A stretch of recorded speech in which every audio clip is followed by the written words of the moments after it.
Hi guys, it's MPD. Good morning everyone. I've literally just rolled out of bed. And what better time to run the shadows here with Shadowrun Hong Kong. Um, it also helps if I pull my microphone out of the microphone port, so I'm not too sure how much of that you guys caught. Um, this mic's pretty good, so I'm sure you picked it all up. Yeah, let's go for it. The MTR rockets noiselessly towards our place where we live, along the edge of the Kowloon Bay.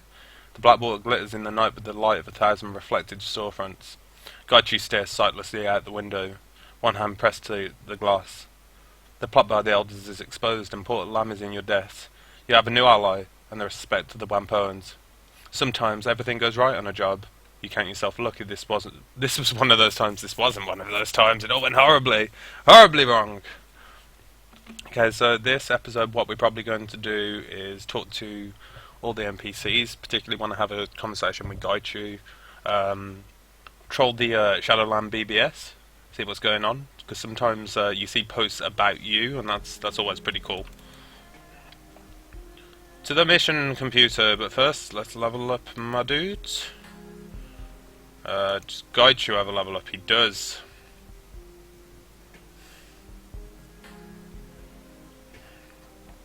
I don't know if I want to level him up as like a samurai.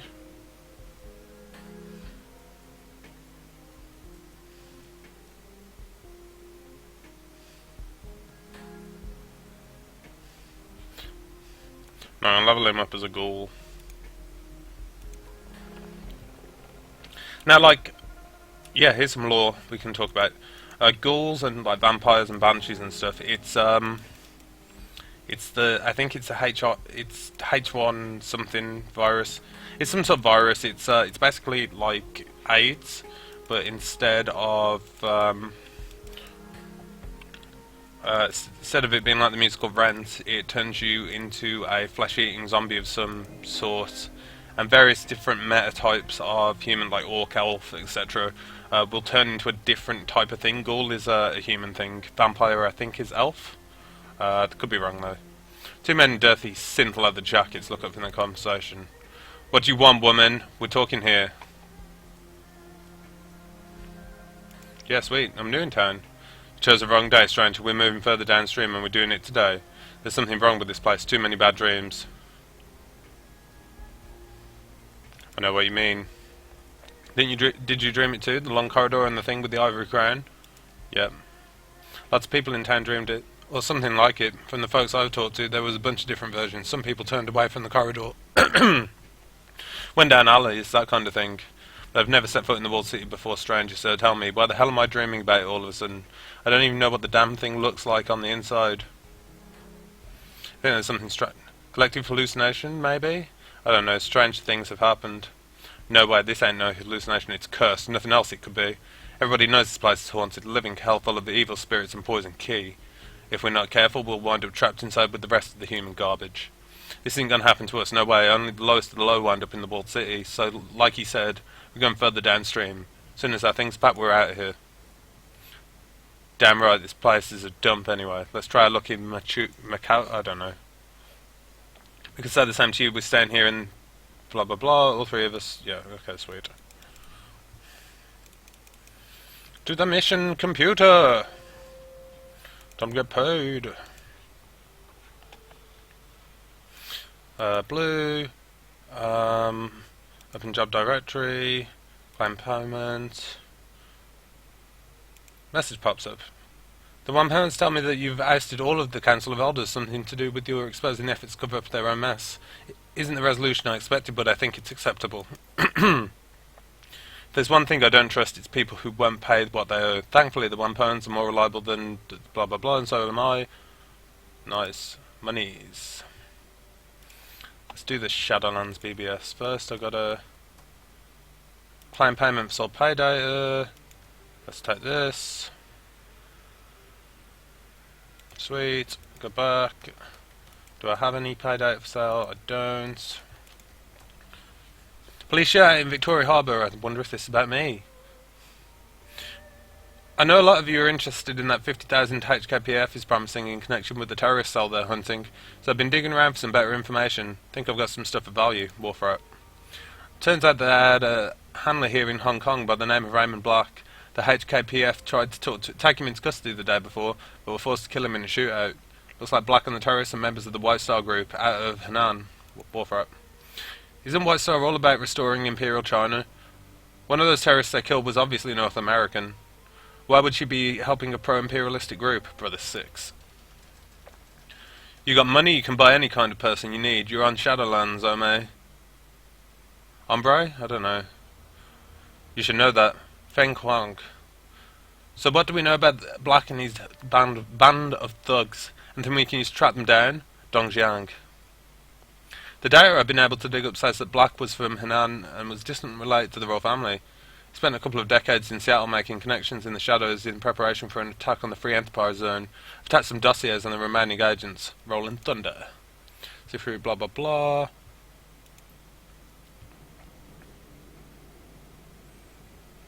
He's 23 years old, served in corporate military, insubordination. Well, you can't be certain she didn't speak Mandarin. The idea of her being in the military, any military, is downright laughable. Isabel, in turn, is Fatima Abukar. Apparently Isabel was educated at an early age in terrorism and piracy by the revolution as a terrorist, and if they want a connection, blah blah blah blah.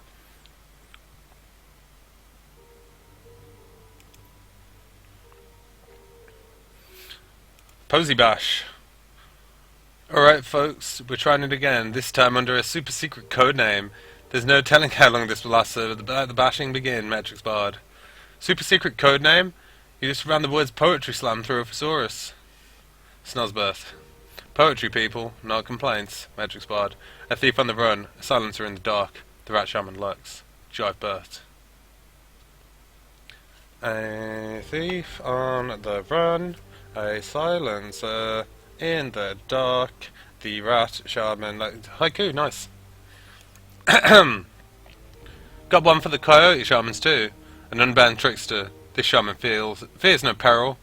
Wily coyote, Jibert. On a roll, Jivey! Yeah! Here's another one if Mad can stand it. Pulses of light glance off bright chrome.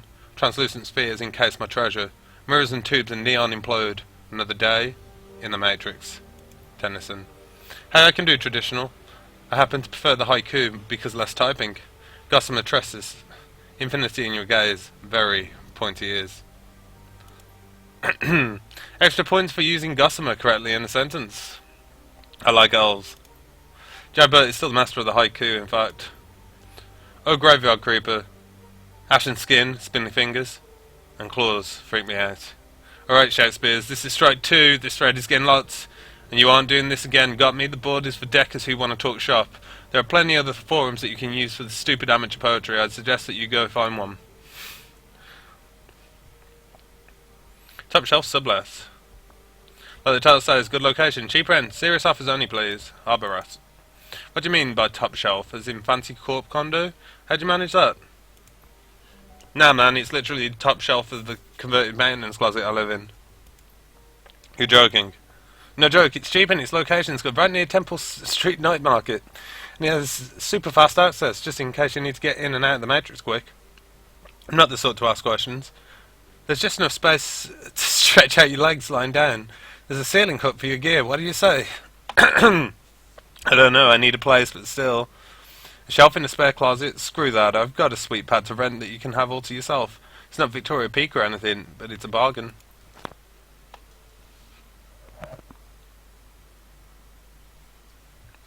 Where's it at? Callum Ward City. It's not one of the new construction units on the outer edge.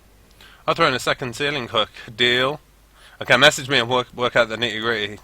Seriously, the Wall City isn't that bad. My apartment is huge. It even has windows. I'll beat Harbour Rat's rent.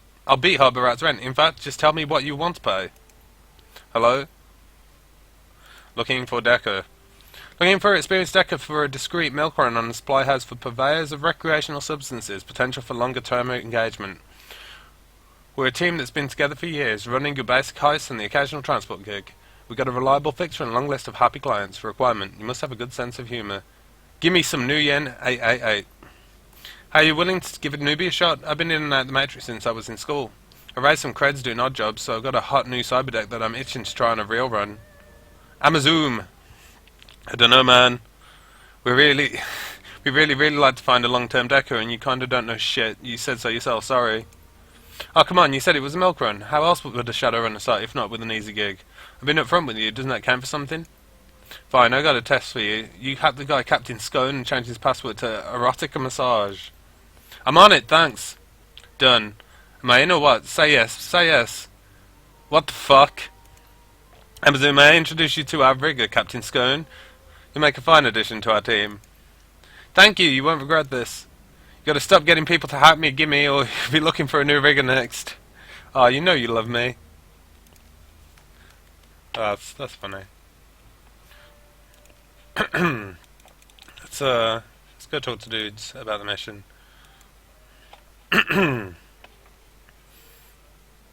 Rakta, my man. Right to shop, blah blah blah. Hi, my friend, welcome back. There, that's better. What can I do for you? Are you getting along with the other members of the team? Perfectly well, thank you. They all seem competent enough. There haven't been any major personality conflicts so far. So long as they continue performing to an acceptable standard, I see no reason not to continue our agreements. It's good to run with a team again. Sure, alright, but what do you think of them personally? They're fine, I suppose, all fine. Gobbit's quite charming, Isabel keeps to herself, and Duncan is doing his best in a bad situation. Gotchu is quite intriguing. I'm very pleased that the team is willing to overlook his unfortunate condition. Many in the shadows wouldn't be. And that, I'm afraid, is all that I have to say. Apologies if you're looking for more. You're still some sort of mystery to the group, Rakta. Mind if I ask a few questions? No, don't mind. Not at all. I can't promise that my answers will satisfy your curiosity, of course. But you may certainly ask. What was it like growing up in the Russian Republic? Tumultuous, as you might expect. You probably aren't old enough to remember the Euro Wars, but I am. I know bits and pieces of history, but I didn't live through it. Ah, well, the wars were a formative experience for Russians of my generation. Not traumatic per se, certainly not as they were for the Germans, Finns and Poles, but important nonetheless. My country was the instigator of the first Euro War back in 2030. I remember the rhetoric, the hardships of living under a wartime economy, the rampant xenophobia that took hold. I remember how we all cheered when our forces invaded Poland. 3 months. That was all it took for our military to crush what meagre resistance the Poles could bring to bear. It was quite the source of national pride at home. I remember our drive into Germany and the desperate bid to reclaim the eastern portion of that country for ourselves. Just think about the symbolic significance of such an act. An audacious move, to be sure. But Secretary Kropotkin was determined to make history.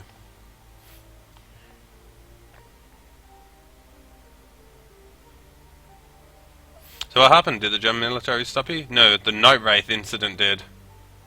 Night Wraith? British-made fighter bombers with stealth capabilities, very state-of-the-art, very powerful. At least that's what they were purported to have been. Nobody has ever come forward to accept responsibility for the attack. Regardless of who was behind it, the result was the same. Wave upon wave of bombings that targeted our forces and the Germans alike, coupled with the assassinations of dozens of military leaders. A devastating, synchronized operation expertly carried out over the course of a single night. At home, viral attacks shut down power grids. Hundreds of thousands of Russians home found themselves without heat or electricity in the dead of winter. The fucking robot's awesome. I remember huddling under a mountain of cheap blankets that my mother had piled up on my bed. They did little to protect me from the cold, but there was something that I could hang on to. Something tangible that I associated with warmth and comfort and home. There as my body trembled and I watched my breath frost over, horrible truth descended upon me. We had caused this. We were the villains of the First Euro War. For the first time I came face to face with what Kropotkin's folly had brought us, and there under the ridiculous heap of rags I came to realise what would slowly come to pass. The world thought us villains, and so they would treat us like villains. We would be pariahs on the international stage, crippled by retributive sanctions. We've never lived down the shame. And then the AFA invaded Greece and Spain, sparking off Euro War II. We redeployed our troops to help repel them, and all was made right again.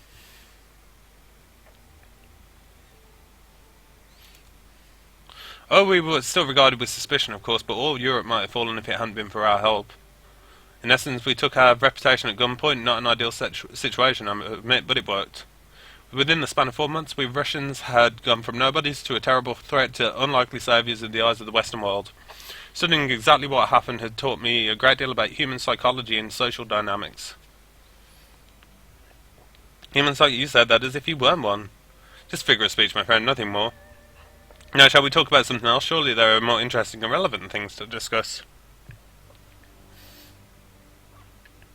Who are the AFA? I suppose that you wouldn't know. They were only active for years surrounding the conflict, after all. The AFA was the Alliance for Allah, serving under Mullah Saeed Jazri, coalition of right-wing Middle Eastern governments that assembled under the value, some may say sabotage, of the United Islamic Conference. They looked to a week in Europe and saw an opportunity, one that my country was entirely responsible for creating. That probably shouldn't come as a surprise. You're right, of course. We should have foreseen that the weakening Europe's defences would open the doors to outside aggression. Ultimately, the AFA did what any hawkish power would have done in their position. Given their circumstances, they would have been foolish not to. So how did the war end?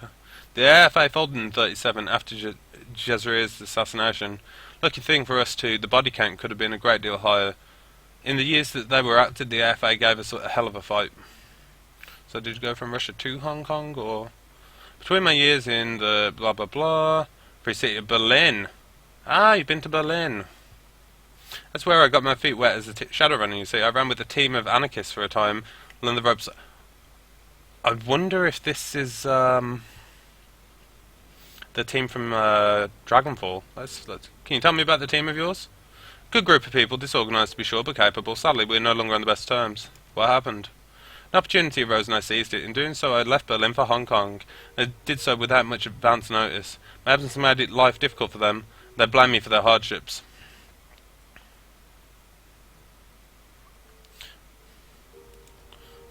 Thank you for taking my side, but I can see their point as well. As I said, my departure caused some complications for them. That said, I haven't lost any sleep over it. I merely did what I had to do. I wonder if he was part of the team in, because Dragonfall's set in Berlin, and yeah, that's curious. Ultimately, I would have to say that my time in Berlin was quite educational, different from my earlier life in Russia, to be sure. As I said, the experience was invaluable. Ultimately, though, this place is better. I like it here too. It's pretty good. Considering your present situation, I got the impression that Duncan is less than thrilled to be stuck here. Still, it's good to hear that our community suits you. Let's talk about something else. Thoughts on the last run? Our opponents may be socially maladjusted group, but I find their philosophies quite compelling. I suspect that there's a fair amount of overlap between their version of the future and my own. Your decision to spare the elders was a fortuitous one. Look forward to communicating with them at length about their belief system, and the steps that they're taking in accordance with it. Something to look forward to, I suppose. No, I gotta run. Be well, my friend. I think Gaichu's gonna be in here. Yes.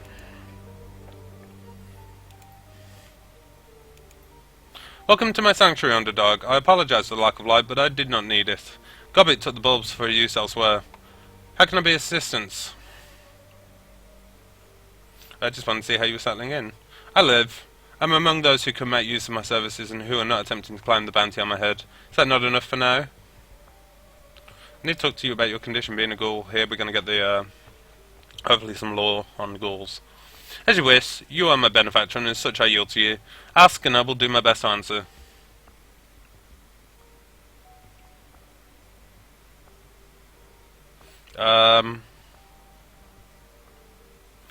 Aside from being blind, how has it affected you? Aside from my heightened senses of smell and hearing, I'm stronger, tougher, and more resilient to any mundane human, and achieve feats of physicality that are normally restricted to adepts and those with extensive enhancements. These as well are sharp as any small knife. I prefer my sword, but in a grapple they come in extremely handy. Can you turn into mist? If I could, believe me, you would be the first to know. Unfortunately not. My condition has enhanced my body, but it has not granted me any mystical powers thus far. I thought ghouls were all animalistic predators. Most are. In the vast majority of cases, the infected become crazed predators that everyone sees on the nightly driven news. I bear the physical signs, but not the mental ones. Few escape that fate. There are others, though. In Africa, there is a nation of ghouls. It's called Asmando. The intelligent ghouls in Asmando care for those with the high facilities rather have been ravaged by the disease. Still, it's not a safe place to visit. What makes you different? Unwillful. Those with a strong sense of self, a chip on their shoulder if you will, are always those that survive the infection with their minds intact. I suppose I'm selfish enough to have retained a passable semblance of my former humanity. How do I know that the team is safe from you? Because I gave you my word that I would not harm you or anyone else on the team. I'm a man with a disease, not a mindless beast. My word is my bond. And accept that. Good. I would hate for us to think there is lingering distrust between us. Seems like your condition is stabilised. For now, it has. I've not suddenly become a ravenous beast lurking in the hold of your ship. At least no more so than I already am. Your armour is heavier than most Shadowrunners wear, and more distinctive too. That is correct. It's the armour worn by the elite soldiers of the Renraku corporate military, the Red Samurai. That's Japanese corp, I believe. Renraku is Japanese. Those are the Renraku's special forces, aren't they? Correct. The most elite soldiers that the corporation can muster, trained to the highest and most exacting level possible. They are assigned only to the most dangerous, difficult and important missions. Things other units would balk at even discussing. How did you manage to steal a suit of their armour? I did not steal it, it is mine. You are a Red Samurai? Indeed, for the entirety of my adult life I was a member of the Renraku military, specifically the Red Samurai. That changed relatively recently. I feel the reasons are abundantly clear. Hence, I still possess my armour, my sword, my training. They have served me well in both my previous life and in this one. What are your thoughts on last run? What do you expect me to say? You have allowed me to live, invite me into your home, or boast if you prefer. Give me a means to earn an income and use my particular set of skills. I'm pleased with this. While I understand your desire to keep the elders alive to preserve whatever goodwill exists between you and the Wampoans, I worry that such softness sends the wrong message to those in the underworld. This is a time for truth, but there is also a time for sending a message. Is there anything else I can do for you? How did you pick the name Gaichu? It was given to me. This is what the Japanese call ghouls for the most part. I'm a verming. I think if shunned by polite society to be hunted and slain for a bounty. My whole life is gone. It seemed an apt name for the streets as any other that I could choose.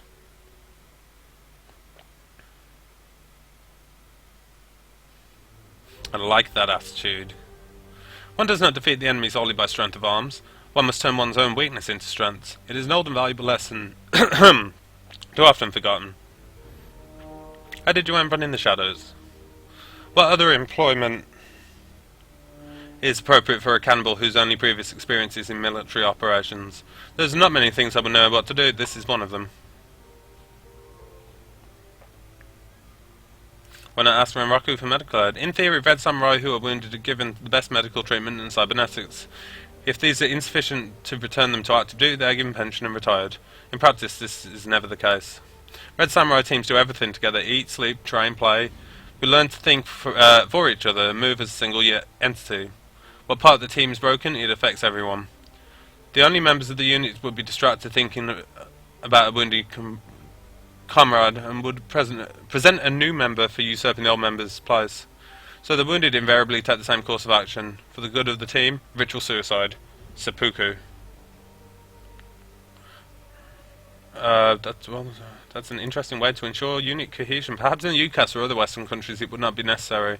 But for us the laws of etiquette are different. Some call it extreme, but it is always done willingly. Or almost always, I should say. In my case, I became infected while on a sabotage mission against Shiawase in Ahsoka. The unit was infiltrating on foot from Naniwa Ward through the Arinchiku slums. We not anticipated a ghoul nest on our route. My surprise got the better of me and I was bitten. Understanding that since the passage of the Yamato Act, Japan is a pure country. Met humans are deported and to be infected with HMHVV, that's the name of the disease, is to be less than an animal. You would be killed on sight. Since this was, in effect, the same as being permanently crippled in the eyes of my team, it was expected that I would kill myself. Why didn't you? Because I was still capable of fighting. I questioned the necessity of suicide. Why should I die if I was still as effective as before? Was I not worth having simply because my diet changed? One does not discard a quality tool simply because the surface is stained. I made the decision to leave while the unit was allowing me time to prepare for my expected suicide. I took nothing but my weapons, armour, and a small number of personal mementos. I knew that the unit would hunt me down and kill me. Ghouls are considered vermin in Japan. To have Red Samurai become one and refuse to die?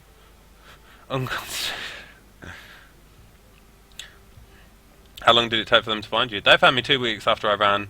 I was careless as I fled south, and they caught me in I don't know, but I escaped barely. It was at this point I decided that I should leave Japan.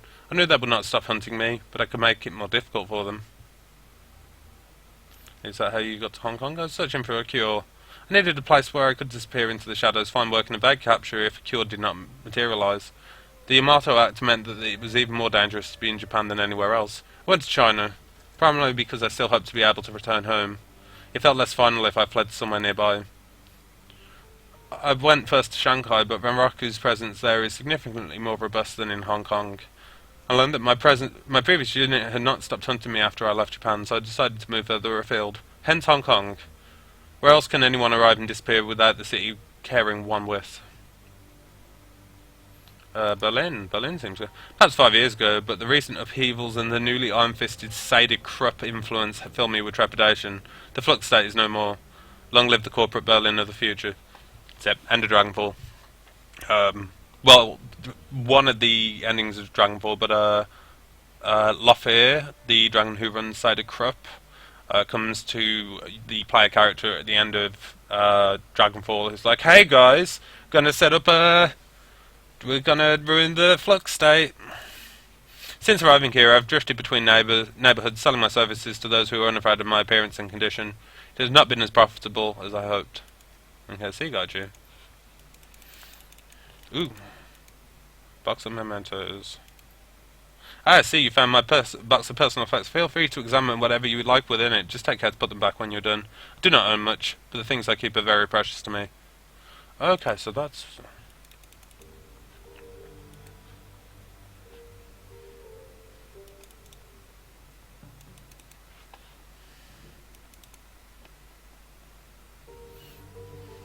I'll be in my bunk. Duncan! You look different, Amelia. Do I? Yeah, like I flipped forward a few chapters instead of turning a page. I mean, you look like you, just not the you that I knew. Sounds like song lyrics there, Duncan. No more song lyrics for me. I gave up that dream a long time ago. Remember how Lockjaw used to make fun of my singing voice? He said I sound like a frog with a hard-on. I thought my voice was distinctive. I mean, I'm no Marion Mercurial, she's in the first game. But... So what about you? How are you doing?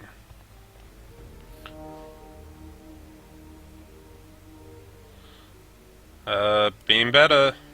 But I gotta tell you, you're good at running this crew, Amelia. There's something I still don't completely understand. What do you get out of being a Shadowrunner?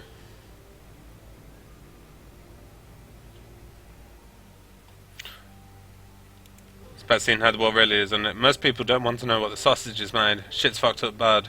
You can see it right there from the outside. No need to look underneath the casing to see what's inside. You're not gonna like it.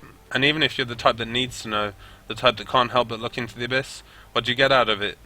Odds are you get nothing but a shorter lifespan. The trade-off didn't seem worth it to me. And at the end of the day, what are you? A Shadowrunner, a disposable asset, sinless. Slithering through the cracks of society, doing jobs that are too dirty for corps to do themselves. You don't even appear on a corporate balance sheet. Fight the power, row row! I've never heard a story. I've never heard a story where a Shadowrun did something other than kill someone, steal something, or perpetrate some other kind of shady shit. But good luck with that.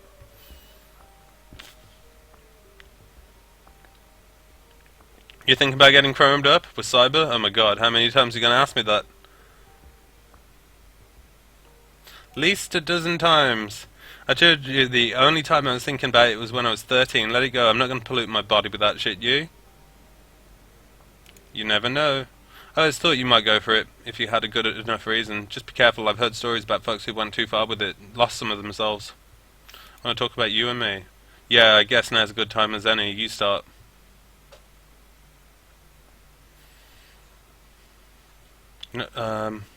Kai's death hit you hard. Yeah, she was a good one. We were a real team. Joining Lone Star helped me with all sorts of important ways, no doubt about it.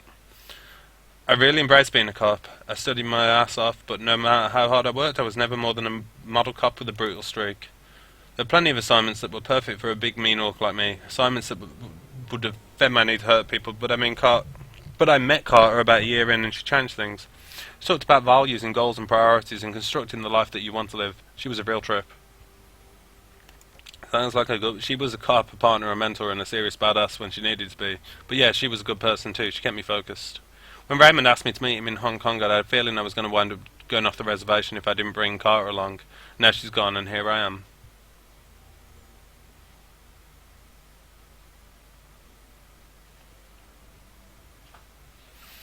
Say you honour her memory by showing her... I'm sorry, Amelia Brooks, give me sage advice. Sounds like you did some growing up of your own. What do you think of the last run? I don't know, Amelia. I've had enough of ghouls for one lifetime. The Barrens is full of them. Remember when the 162s did to the Aslan family that lived by Old Town Centre? Remember how we found them?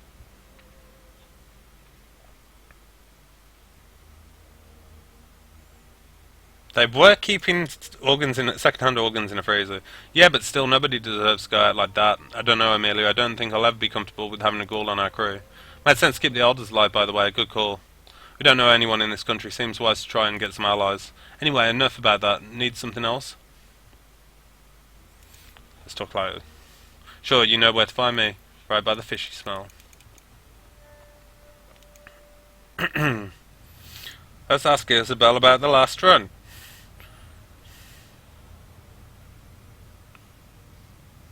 I wasn't there. I wasn't there. Something... Okay, I've already had this conversation.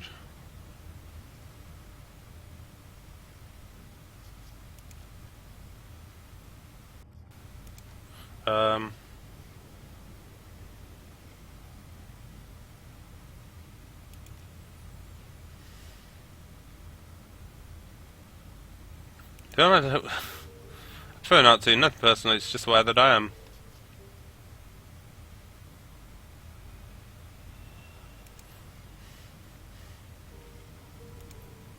So here's something I'm gonna ask you a question, something personal. After you give me an answer, you get to ask me something. Think of it like a game of questions. We take turns until one of us wants to quit. Deal? Deal. Start off easy. Tell me what you really think about Duncan.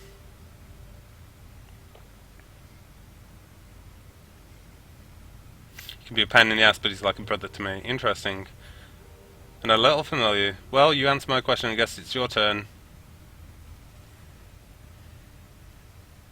Where did you learn to deck? The one power. I lived there for a while after escaping the Wall City. The people were difficult even. Didn't get along, but it was a great place to learn. That would make it my turn. So tell me, what was your connection to Raymond Black? It's like a father to me. In that case, I'm sorry for your loss. Losing the ones you love is hard. How long have you been running the Shadows with Gobbit? That's a good question. I guess 4 years now. Decent stretch by anyone's reckoning. That brings it back to my turn. You enjoy, don't you, living like this, working in the shadows? Yes. I knew it. I could read it all over you. Your turn again. Go ahead, ask me. How did you and Gobbit meet? We met as kids in the walled city. My prison was her playground.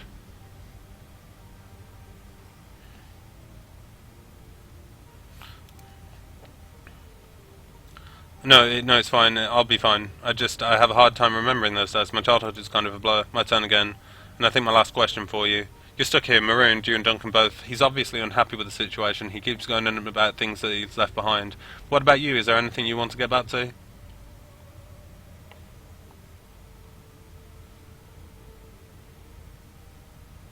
Nothing worth mentioning, truth be told. Nothing? There's nothing about your old life that you'll miss? I don't know whether to envy you or feel sorry for you. Shit, it's even later than I thought, and I've still got a long way to go before Octopus is fixed. Hang on, Isabel, you still owe me another question. That's true, go ahead. I need you to tell me what you can about the walled city. Why?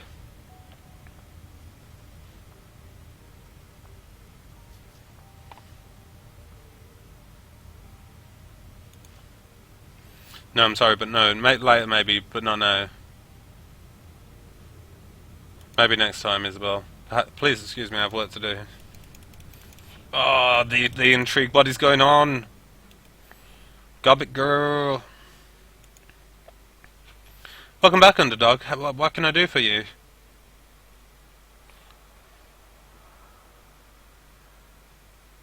Any thoughts on the last run?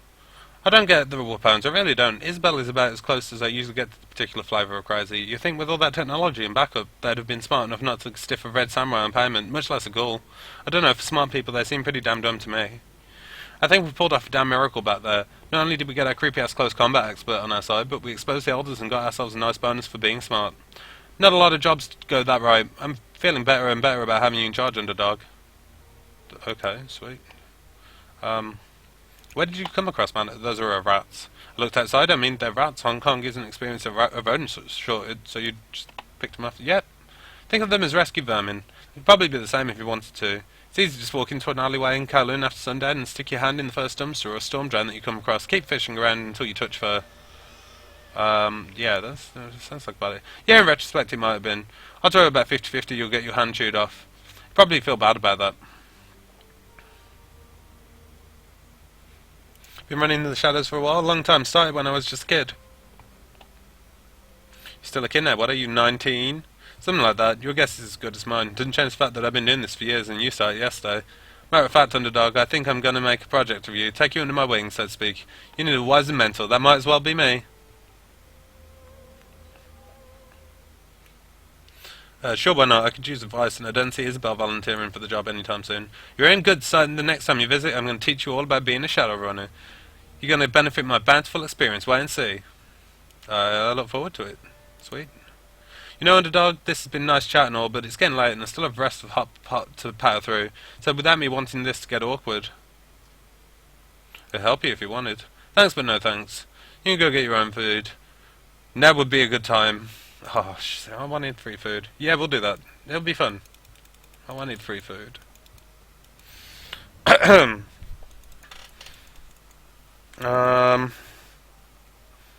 Let's go to sleep. Because I feel I'm going to have another one of them cutscene nightmares. You wake to blah blah blah, I feel half starved and half remembered dreams. Let's chase the memory. You close your eyes and concentrate, willing yourself to dream, slipping away. Gradually the memory comes back to you. The Bald City, you're back in the Bald City. You don't remember how you got there, but it couldn't even be anywhere else. Even the barons weren't so squalid. You remember craning your neck to look over you. The buildings made up part of the Walled City were under new construction, even cheaper than the old.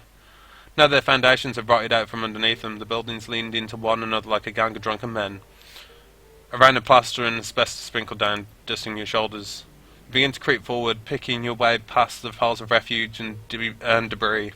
Past the pimps and the dumpster fires, the broken glass and the dirty needles. The air reeked of rotten sewage and industrial waste. A disgusting melange that caught in your sinuses and crawled down your throat. You gagged on the stink, and it didn't slow you down. In the back of your mind, you knew that you had no reason to be doing this. There's nothing for you in the Walled City. You shouldn't have even been there. The rest of you was hungry, unbearably, indescribably hungry. And a part of you knew that if you kept moving, you'd finally get to eat. As you forced your way deeper into the Walled City, locals stood at their windows instead. Inexplicably, some of them dropped to their knees and kept moving. You could see something in the distance, a silhouette, something enormous, at least twice the size of a troll, but delicate. It was beautiful. A huge figure beckoned you, gesturing with a slender limb. An explosion of warmth filled your chest, and you knew that if only you could reach it, your problems would be over. She would make all your sorrows disappear. You moved towards her at a crawl, but the figure felt impossibly far away. You reached out calling to her, and then you woke up. Intriguing. Alright guys, well, we're going to leave it at that. I'm going to let's check to see if we have any new jobs.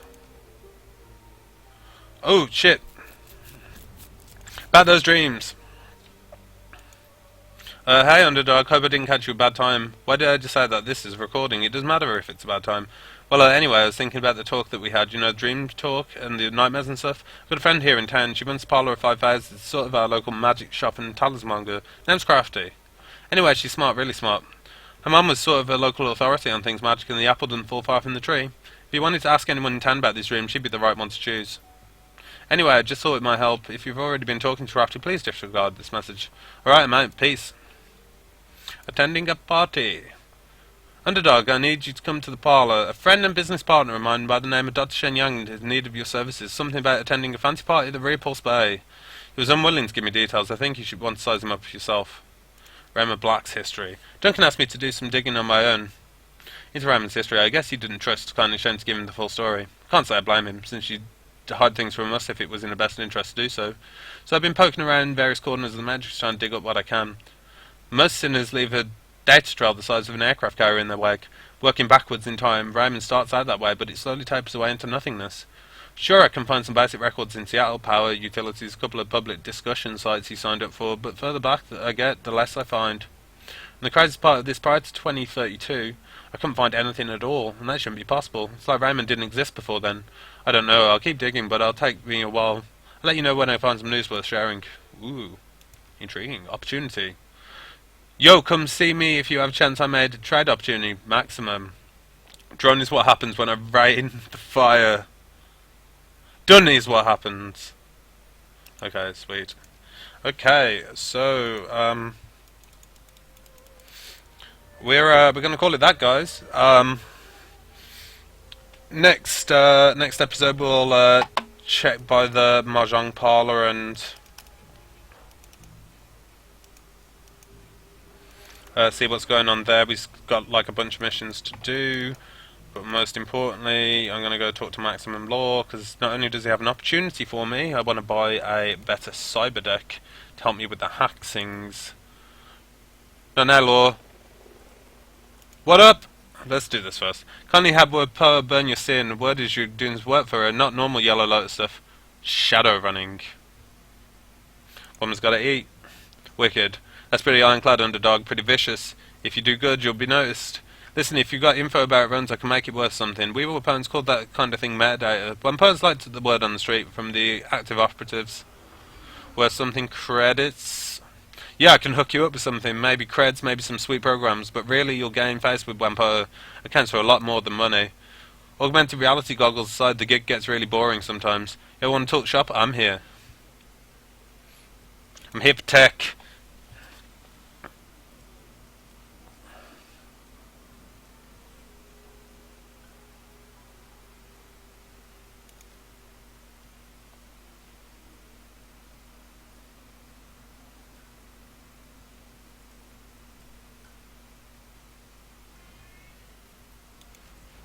I'll buy that as well.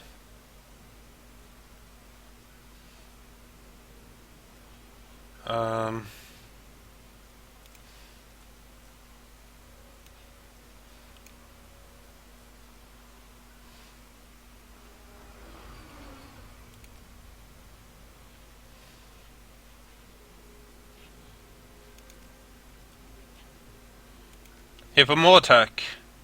Give me that outfit.